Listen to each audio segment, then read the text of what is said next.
உலகமெங்கும் இருக்கும் நமது ஆன்மீகம் பிளஸ் நேயர்கள் அனைவருக்கும் ஜோதிட குருஜியின் இனிய வணக்கங்கள், வாழ்த்துக்கள், ஆசீர்வாதங்கள். இந்த அருமையான காணொளியில் நம்ம பார்க்க போகிறது சூரிய பகவானின் அற்புதமான ஒரு பெயர்ச்சி. சாதாரணமாக சூரிய பகவானுக்கெல்லாம் எந்த கிரகத்துக்குமே பெயர்ச்சி கிடையாது. கிரகங்கள் அங்கங்கே தான் இருக்குது. நம்மளோட பூமி நீள்வட்ட பாதையில் சுற்றுறதுனால தான் அந்த பெயர்ச்சிகளை நம்ம கணக்கில் கொண்டு வரோம். அந்த வகையில் இந்த சூரிய பகவான் இதுவரைக்கும் விருச்சிக ராசியில் சஞ்சாரம் பண்ணிட்டு இருந்தவர் 16/12/2025 முதல் 13/1/2026 வரைக்கும் தனுசு ராசியில், அதாவது குரு பகவானோட இடம், அந்த இடத்துல குருவின் 7ஆம் பார்வையை பெற்று அதி அற்புதமாக சஞ்சாரம் பண்ணுறார். கூடவே செவ்வாய் பகவான் இருக்கார், சுக்கிர பகவான் இருக்கார். அந்த வகையில் இந்த சூரிய பகவான் 30 நாட்கள் பயணம் பண்ணுறார். இந்த சூரிய பகவானுக்கு பார்த்தீங்கன்னா கிருத்திகை, உத்திரம், உத்திராடம் ஆகிய 3 நட்சத்திரங்கள். உங்களுக்கே தெரியும், 5ஆம் இடம் பூர்வ புண்ணியஸ்தானம், சிம்ம ராசி, அதற்குண்டான அதிபதி சூரிய பகவான். இதில் என்ன விசேஷம் அப்படின்னா, இந்த சூரிய பகவானுக்கு எங்கே போனாலுமே இந்த கிருத்திகை, உத்திரம், உத்திராடம் இந்த 3 நட்சத்திரமும் பார்த்தீங்கன்னா முதல் ஒரு பாதம் ஒரு ராசியிலும், அதாவது உடலற்ற நட்சத்திரமாக இருப்பார். அடுத்த ராசியில் 3 பாதங்கள், 2, 3, 4 ஆகிய 3 பாதங்கள். இது பார்த்தீங்கன்னா தலையற்ற நட்சத்திரமாக இருப்பார். இப்போ அந்த வகையில் பார்த்தீங்கன்னா கிருத்திகை 1ஆம் பாதம் மேஷராசியில் விழருது. அது பார்த்திங்கன்னா உடலற்ற நட்சத்திரம். அதே கிருத்திகை 2, 3, 4 ஆகிய பாதங்கள் ரிஷபராசியில் விழருது. அது உங்களுக்கு பார்த்திங்கன்னா தலையற்ற நட்சத்திரம். அதுமாதிரி உத்திரம் சிம்மராசி, அவரோட ராசி, அதுலேயே பார்த்திங்கன்னா உடலற்ற நட்சத்திரமாக உத்திரம் 1ஆம் பாதம் மட்டும்தான் இருக்கும். அடுத்து கன்னி ராசியில் உத்திரம் 2, 3, 4 ஆகிய பாதங்கள். இது பார்த்திங்கன்னா தலையற்ற நட்சத்திரம். அடுத்து பார்த்திங்கன்னா உத்திராடம். இந்த உத்திராடம் 1ஆம் பாதம் தனுசு ராசியில் இருக்குது. தனுசு ராசி அப்படிங்கும்போதே அங்கே அவர் உடலற்ற நட்சத்திரமாக இருக்கார். அடுத்தது சனீஸ்வர பகவான். இது அங்கே பார்த்திங்கன்னா தலையற்ற நட்சத்திரமாக உத்திராடம் 2, 3, 4 ஆகிய பாதங்களில் இருக்கார். இதில் ஒரு பெரிய விசேஷம் என்னென்னா, இந்த குரு, செவ்வாய், சூரியன் இவங்க 3 பேரும் ஒரு அணி. அந்த வகையில் பார்த்தீங்கன்னா இந்த உடலற்ற நட்சத்திரம் அப்படிங்கும்போது இந்த கிருத்திகை 1ஆம் பாதம், உத்திரம் 1ஆம் பாதம், உத்திராடம் 1ஆம் பாதம் பார்த்தீங்கன்னா ஒன்று செவ்வாயோட ராசியில் விழும் மேஷம், அடுத்தது ஒன்று சிம்மத்தில் அவரோட இதில் சூரியனோடது, அடுத்தது பார்த்திங்கன்னா தனுசுல விழும் குரு. அப்படியே உள்டாவாக பாருங்கள், அடுத்தது பார்த்திங்கன்னா எல்லாமே பி டீமில் விழும்.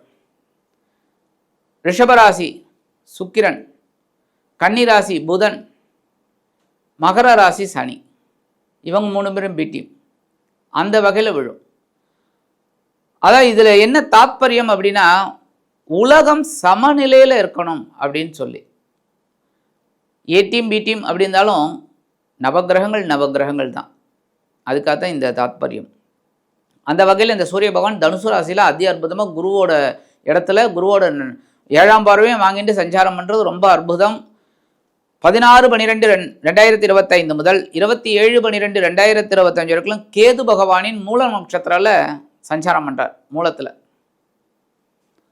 28/12/2025 முதல் 7/1/2026 வரைக்கும் சுக்கிர பகவானின் போராடம் நட்சத்திர காலில் டிராவல் பண்ணுறார். அதற்கடுத்தபடியாக 8/1/2026 முதல் 13/1/2026 வரைக்கும் சூரிய பகவானின் உத்திராட நட்சத்திர காலில் டிராவல் பண்ணுறார். அதாவது சூரிய பகவானோட சொந்த நட்சத்திரம். அந்த வகையில் 30 நாட்கள் இந்த சூரிய பகவான் தனுசு ராசியில் சஞ்சாரம் பண்ணுறார். ஆக்சுவலாக பார்த்தீங்கன்னா அதுக்கடுத்து 1 மாதம் இந்த தனுசு முடித்த உடனே பார்த்தீங்கன்னா மகரத்தில் வராரு பாருங்க, உத்தராயணம் மறந்துடுறது. பயிர்கள் எல்லாமே செழிப்பாக இருக்கும். நல்ல ஒரு அறுவடையெல்லாம் முடிஞ்சு ரொம்ப அற்புதமான தைப்பொங்கல் எல்லாமே வரும். அப்போ இது தட்சிணாயன புண்ணிய காலத்தில் அந்த இறுதி கட்டத்தில் அவர் இருக்கார்.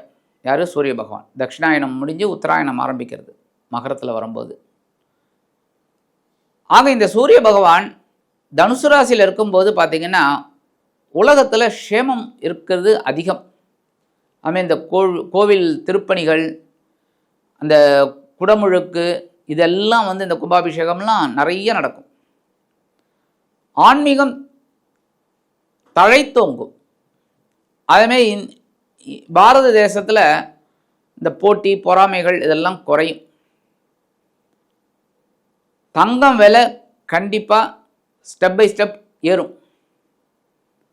ஏன்னா பொன்னவனோட இடத்துல சூரிய பகவான் வரார். அதுவும் குருவோட 7ஆம் பார்வையும் வாங்கிக்கிறார்.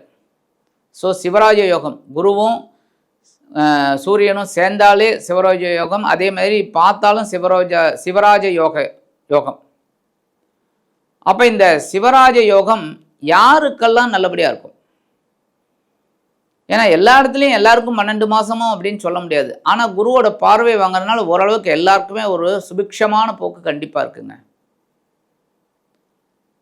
அந்த வகையில் இந்த சூரிய பகவான் தனுசு ராசியில் 30 நாட்கள் சஞ்சரிக்கும் காலம் பொற்காலமாக இருக்கும். ஒவ்வொரு ராசிக்கும் என்னென்ன பலாபலன்கள் கிடைக்க போகிறதுங்கிறத பற்றி பார்ப்போம். அதுக்கு முன்னாடி சப்ஸ்கிரைப் பண்ண அனைத்து இனிய நெஞ்சங்களுக்கும் மனமார்ந்த நன்றிகள், வாழ்த்துக்கள், ஆசீர்வாதங்கள். அதேமாரி சப்ஸ்கிரைப் பண்ணிக்கல அப்படின்னா பண்ணிக்கங்க. இந்த பதிவை ஃபுல்லாக பாருங்கள், லைக் பண்ணுங்கள், கமெண்ட் பண்ணுங்கள், ஷேர் பண்ணுங்கள். உங்களோட மேலான பதில்களை நாங்கள் எதிர்பார்க்குறோம். இப்போ இந்த பதிவுக்கு போகலாமா? அன்பான மீன ராசி நேயர்களே, இந்த அருமையான காணொலியில் நம்ம பார்க்க போகிறது அதி அற்புதமான சூரிய பகவானின் பெயர்ச்சி. இந்த சூரிய பகவான் உங்களுக்கு பகருண ரோகாதிபதி. சாதாரண மீனராசி என்பவர்கள் எவ்வளவு கஷ்டப்பட்டாலும், ஏன் ஒப்பனை சொல்லப்போனால் அடிப்பட்டாலும் ஃபீனிக்ஸ் பறவை போல் வெளியில் எழுந்து வந்துடுவீங்க. ஏன் அப்படின்னா உங்களுக்கு பகருண ரோகாதிபதி 6ஆம் இடத்து அதிபதி சூரிய பகவான். உத்தியோகத்தில் ஏகப்பட்ட குழப்பங்கள் இருந்தாலும் சமாளித்து முன்னேறுவீங்க. கடன் சுமை எவ்வளோ இருந்தாலும் அதை எப்படியாவது அடைக்கணுங்கிற ஒரு திட்டம் போட்டு அதையும் இது பண்ணுவீங்க. உடல் ஆரோக்கியத்தில் ஏகப்பட்ட குளறுபடிகள் இருந்தாலும் அதையும் சமாளிச்சிருவீங்க. ஏன்னா உங்களுக்கு ராசிநாதன் குரு பகவான். ஆக இந்த பகைருண ரோகாதிபதி இதுவரைக்கும் எங்கே இருந்தார்னா உங்களோட பாக்கியஸ்தானம் அப்படிங்கிற இடத்துல இருந்துட்டு தந்தையாரின் மூலமாக ஒரு ஆதரவு, உத்தியோகத்தில் ஒரு முன்னேற்றம், தொழில் வியாபாரத்தில் ஒரு ஏற்றம், இதெல்லாம் பரவாயில்லைங்கிற மாதிரி இருந்தது. ஆன்மீக பயணங்கள் உங்களுக்கு அதிக அற்புதமாக கிடைச்சது. வம்பு வழக்குகளில் வெற்றிகள் குவிந்தது. அதே மாதிரி உங்களோட ஆரோக்கியம் சிறப்பாக இருந்தது. மனசு நல்லா இருந்தாலே ஆரோக்கியம் நல்லபடியாக இருக்கும். அந்த வகையில் இப்போ இந்த பாக்கியஸ்தானத்தை விட்டு விலகிய சூரிய பகவான் இப்போ எங்கே வர்றாருன்னா உங்களுடைய ஜீவனஸ்தானம் அப்படிங்கிற 10ஆம் இடத்துக்கு வர்றார். 10ஆம் இடம் திக்பலம், அதே சமயம் கர்மஸ்தானம், தொழில் ஸ்தானம், உபஜயஸ்தானங்களில் ஒன்று. இவ்வளோ விசேஷம். அப்போ இந்த இடத்துல வரும்போது உங்களுக்கு நிறைய நன்மைகள் கிடைக்கக்கூடிய ஒரு அம்சம். உத்தியோகத்தில் பொறுப்புகள் அதிகரிக்கும், உயர்வுகள் வந்து சேரும். அதேமாரி கொஞ்சம் வேலை சுமை அதிகமாக இருக்கிறதுக்கு மாதிரி இருக்கும். சில நாட்களில் தொழில் வியாபாரத்துக்காக சில வேலைகளெல்லாம் செய்வீங்க. சில பேருக்கு புதுசாக கிளை தொழில் வேற ஒன்று ஆரம்பிக்கலாம் அப்படிங்கிற மாதிரி, இல்லைன்னா இதுலேயே வந்து இன்னொரு இப்போ ஒரு டிபார்ட்மெண்ட் ஸ்டோர் வச்சுருக்கேன்னா இந்த இடத்துல இருக்குது, இன்னொரு இடத்துல வைக்கலாம் அப்படிங்கிற மாதிரி ஒரு சிச்சுவேஷன் உங்களுக்கு கிடைக்கும். இந்த தாட்டு வரும், அதை வச்சு நீங்கள் ஜெயிச்சிடுவீங்க. ஜீவனம் விஷயமாக நீங்கள் எடுக்கக்கூடிய அனைத்து தரப்பு காரியங்களும் அற்புதமாக நிறைவேறும். குடும்பத்தில் சின்ன சின்ன குழப்பங்கள் இருக்குமே தவிர பெரிய அளவில் பாதகங்கள் இராது. 16/12/2025 முதல் 27/12/2025 வரைக்கும் கேதுவின் மூலம் நட்சத்திர காலில் ட்ராவல் பண்ணுறார். இந்த நேரத்தில் கொஞ்சம் உத்தியோகத்தில் கவனமாக இருக்கணும், பொறுமையாக வேலை செய்யணும். அவசரமாக வேலை செய்யக்கூடாது. நம்ம தான் கொஞ்சம் இது அப்படின்னு சொல்லி கவனமாக இருந்தாலும் அதில் வெற்றி. ஏன்னா ஞானங்கள் கிடைக்கக்கூடிய ஒரு இது. ஞானம் எப்படி கிடைக்கும்? ஒரு அடிபட்டால் தான் ஞானம் கிடைக்கும். எல்லாமே இப்போ நெருப்பு சுடும் அப்படின்னு சொன்னால் யாருமே செய்ய மாட்டாங்க. அதே தொட்டு பார்த்தோன்னா சுடும். ஆஹா ஒரு தான் தொட்டால் சுடும். உடனே நம்ம எல்லாருக்கும் சொல்லுவோம், நெருப்பை தொடாத, சுடும்.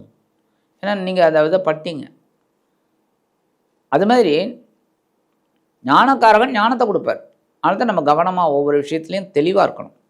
28/12/2025 முதல் 7/1/2026 வரைக்கும் 3-8 குடைய அதிபதி சுக்கிர பகவானின் பூராடம் நட்சத்திர காலில் டிராவல் பண்ணுறாரு. இந்த நேரத்தில் முயற்சிகளின் மூலமாக வெற்றி கிடைக்கும். அப்போ இவ்வளோ நாளாக முயற்சி எடுக்காமல் வெற்றி, இப்போ மட்டும் முயற்சி எடுத்த வெற்றியா? அப்படி கிடையாது. எப்போவுமே முயற்சி எடுத்தால் வெற்றி தான். ஆனால் இந்த காலகட்டம் என்னென்னா 3ஆம் இடத்து அதிபதி சுக்கிர பகவானோட நட்சத்திர சாரமான போராட்டத்தில் இவர் வரதுனால முயற்சிகள் எடுத்துனா ஜீவன விருத்தி அடையும். ரொம்ப பக்காவாக பிளான் போட்டு வேலை செய்வீர். உடன்பிறப்புகள் அனுகூலமாக இருப்பார் இந்த காலகட்டத்தில். அதுமாதிரி இந்த காலகட்டத்தில் நீங்கள் உங்கள் உடல் ஆரோக்கியத்துக்காக நீங்கள் ஒரு சில வேலைகளெல்லாம் செய்வீர். ப்ரீகாஷன் ரொம்ப அற்புதம். அது நிஜமாக அது பண்ணணும், எல்லாருமே பண்ணணும். நம்ம எப்படி இருக்கோம் அப்படின்னு. அதுக்காக தான் ஐ டாக்டர்கிட்ட போனாலே நெக்ஸ்ட் இயர் வாங்க பார்க்கலாம், இல்லை 6 months கழிச்சு வாங்க, இல்லை 1 year கழிச்சு. சில பேர் சாதாரணமாக சொல்லுவாங்க 2 வருஷம் ஒரு தடவை நம்ம கண்டிப்பாக செக் பண்ணணும்னு. ஏன்? நம்மளோட மாறுதல், விஷனோட மாறுதல் ஒன்று ப்ளஸில் இருக்கலாம், மைனஸில் இருக்கலாம். ஏன்னா உங்களோட கண் நல்லா ஆயிடுச்சு அப்படின்னா பவர் குறையும். அதுக்காக தான் அந்த மாதிரி உடல் ஆரோக்கியத்தில் கவனம் எடுக்கிற மாதிரி வரும். அதெல்லாம் உங்களுக்கு அற்புதமான ஒரு முன்னேற்றத்தை கொடுக்கும். அதேமாரி உத்தியோகம், தொழில், வியாபாரம் எல்லாமே இப்படி பண்ணினா வெற்றி அப்படின்னு உங்களுக்கு ஒரு தாட் அந்த நேரத்தில் கிடைக்கும். அதன் மூலமாக உங்களுக்கு கண்டிப்பாக ஒரு வெற்றி அற்புதமாக கிடைக்கும். ஏன்னா திக்பலம் வேறு, பலத்தோடு இருக்கார். அதே சமயம் உபஜயஸ்தானங்கள் 3, 6, 10, 11 10ஆம் இடத்துல இருக்கார். கர்மஸ்தானம், தொழில் விருத்தியடைய வச்சுருவார். தந்தையரோட உடல் ஆரோக்கியத்தில் கவனமாக இருங்க. மற்றபடி ஒன்றுமே பிரச்சனை இல்லை. சூப்பர். 8/1/2026 முதல் 13/1/2026 வரைக்கும் பகைரோன ரோகாதிபதி சூரிய பகவானின் சொந்த நட்சத்திரமான உத்திராட நட்சத்திர காலில் ட்ராவல் பண்ணுறார். இந்த நேரத்தில் உத்தியோகத்தில் டாப் மோஸ்ட்டில் வருவீங்க. கடன் சுமை கண்டிப்பாக குறையும். உடல் ஆரோக்கியம் ரொம்ப நல்லபடியாக இருக்கும். இங்கே இருக்கிற காரியங்கள்லாம் ரொம்ப அற்புதமாக இருக்கும். உத்தியோகத்தில், தொழில், வியாபாரத்துலலாம் இந்த நேரத்தில் தொழிலை விரிவுபடுத்தக்கூடிய ஒரு எண்ணமும் உங்களுக்கு உண்டாகும். பெருசாக பண்ணலாமா அப்படிங்கிற மாதிரிலாம் அதெல்லாம் அற்புதமாக கிடைக்கக்கூடிய ஒரு அம்சத்தை இந்த சூரிய பகவான் இந்த அவரோட நட்சத்திர சாரமான உத்திராடத்தில் வரும்போதே பண்ணிடுவார். ஒவ்வொரு விஷயத்துலையும் ஒரு தெளிவு கிடைக்கும் உங்களுக்கு. சரி, பரிகாரமாக என்ன பண்ணினா ரொம்ப விசேஷம்? கண்டிப்பாக சூரிய வழிபாடு தினந்தோறும் பண்ணுங்க. ஏன்னா உங்களுக்கு ராசிநாதன் குரு பகவான், ஜீவனாதிபதியும் குரு பகவான் தான். அந்த ஜீவனஸ்தானத்துக்கு அவர் வரார். அப்போ உடல் ஆரோக்கியம் நல்லபடியாக இருக்கணும், நீங்கள் எடுக்கிற காரியங்கள் சிறப்பாக இருக்கணும் அப்படின்னா கண்டிப்பாக சூரிய வழிபாடு தினந்தோறும் பண்ணுங்க. சூரிய நமஸ்காரம் பண்ணுங்க. ஆதித்ய ஹிருதயம் கேளுங்கோ. அடுத்தபடியாக நவகிரகங்களில் உள்ள பித்ருக்காரகன் சூரிய பகவானுக்கு சிகப்பு வஸ்திரம் ஏதாவது ஒரு ஞாயிற்றுக்கிழமை கொடுத்துருங்க, சாத்திருங்க. நெய் தீபம் வாரம் ஞாயிற்றுக்கிழமை போட்டுருங்க, நெய் தீபம். இந்த சின்ன பரிகாரம் நீங்கள் பண்ணிங்கனாலே பகைருண ரோகாதிபதி சூரிய பகவான் உங்களது ஜீவனஸ்தானத்தில் திக்பலம் அடைந்து உபஜயஸ்தானங்களில் ஒன்றான வீரஸ்தானம் வெற்றி ஸ்தானத்தில் அமர்ந்து குருவின் 7ஆம் பார்வையை பெற்று அதி அற்புதமான உன்னதமான ஒரு முன்னேற்றத்தை கண்டிப்பாக கொடுப்பார் என்று கூறி விடைபெறுகிறேன். நன்றி, வணக்கம். மீண்டும் ஒரு அருமையான காணொளியில் உங்களை சந்திக்கிறேன். வாழ்த்துக்கள். வாழ்க வளமுடன்.